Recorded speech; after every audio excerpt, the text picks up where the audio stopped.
Hello and welcome to Neat Games. We are starting our beginner basics course for newer players, and in this 6-part series, we're going to be going over the basics of understanding your champions, how to gear champions in general, how gear works, and how to gear specific champions.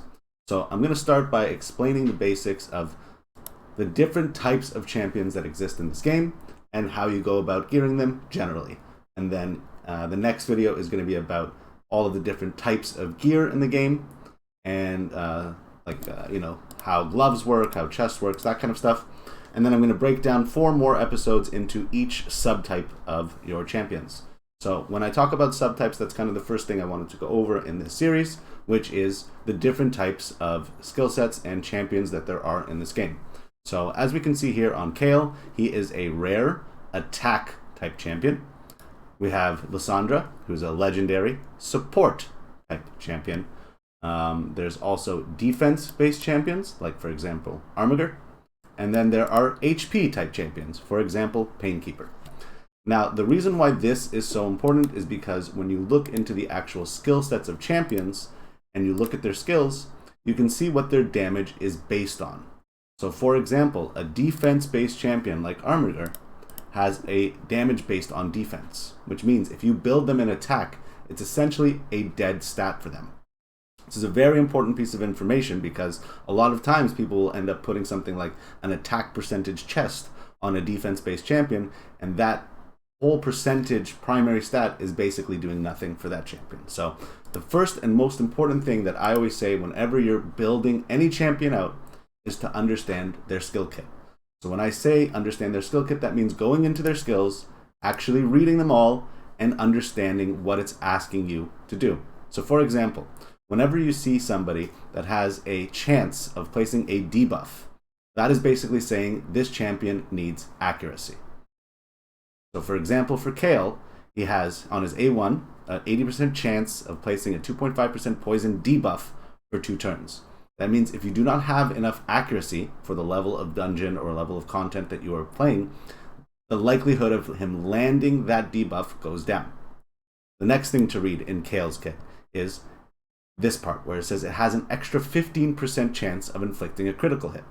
What this means in this game is that if Kayle was built, for example, to 85% crit rate, he would actually have a 100% chance of inflicting a critical hit on this skill.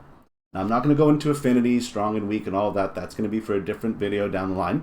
But it's just about understanding what is the requirement of the champion to build them the best way. Another example of the debuff here is poison debuff, okay, on his A3. So same thing applies. So before you gear anybody or start throwing gear on people, you really want to understand their skill kit. This is kind of the basics of what I see in most of my takeovers, where people are geared incorrectly, people are focusing the wrong stats, people are focusing the wrong substats for their champion, which is really hindering the champion's ability to actually provide you with value in whatever content you're pushing, whether that's being your campaign farmer, whether that's arena, Doom Tower pushes, dungeons, whatever it is. So really make sure that before you start gearing people, you go through and understand what their skill kit is actually based on and what it requires.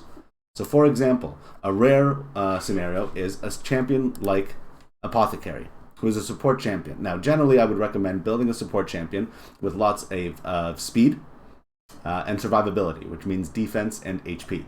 But there are unique skill kits. For example, if we read Apothecary's A2, his heal actually can be critical. So this is a scenario where you have to read the skill kit to understand that there actually might be value to building Apothecary in something like crit rate gloves or something like that to allow him the opportunity to get crit heals through his kit. In the next video, we're going to go through all the different pieces of gear and how to prioritize gearing your champions, how to know what type of gear you should put, and the importance of understanding that substats over sets is very, very relevant in the early game. As the game progresses and you get more sets, then you can be a little bit more picky and start putting people in sets. But it really just depends on each individual champion, which is another thing that we're going to discuss. I hope this basic understanding, though, is a good starting point for anybody who's gearing a champion. That before you just start throwing arbitrary gear on people, you want to read their skill kit. Now, one more point that I'd like to make is understanding the value of the stars in a piece of gear. For example, let's just say we're looking at this chest, which is an attack percentage chest. Because it is a 5-star piece, at level 16, it maxes out at 50%. A 4-star chest maxes out at 40%. A 6-star chest, and when I'm talking about the stars, I'm talking about this part right here, maxes out at 60%. So it's very important always, when possible, to try and prioritize the higher star gear for building your champions. And this is especially important for when you're 16ing gear. So taking the gear to the max level, you really don't want to be spending resources and money and silver, which is not easy to come by in this game, on 16ing 4-star and 3-star gear. And really, you don't want to be doing it on common and uncommon gear, except for certain scenarios. But as you can see on my champions, the pieces that I've 16'd are pieces that are at least 5-star. Because that's where you're going to start getting the most value out of your champions, and that's gear that you will likely use on your different champions throughout the game as it goes on. Whereas 4-star gear gets phased out very quickly. So aside from the starter set, like this piece right here, which is a speed boot, which also we're going to talk about how important speed boots are, I really try and say to avoid 16ing the 4-star gear. Now, it's different, obviously, if there's a mission that requires you to do so and you don't really have any other pieces that you can do at the beginning of the game, but really try and avoid, when you can, 6-starring any gear, 16ing any gear that is 4-star or less, and really start trying to prioritize the gear that you probably will have being used in your account for a long time. So for example, an attack percent chest with a double roll on crit rate, even though it's rare, is probably going to see use in my account for a long time. 5-star speed boots with a double roll on crit rate, again, probably going to see use in my account for a long time.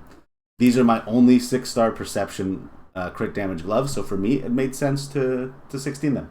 Is it good substats? No. Did I whiff crit rate entirely on all 4 rolls? Sure did, but you can't win them all. The fact that it has some accuracy and it's a 6-star crit damage glove in perception made it make sense for me to take it to 16, because this is going to be a high use piece on my account in some capacity. I could end up using it on somebody who doesn't need as much crit rate because I have crit rate in other pieces. I could end up using it on somebody who needs some accuracy because it's in a perception set, which gives more accuracy.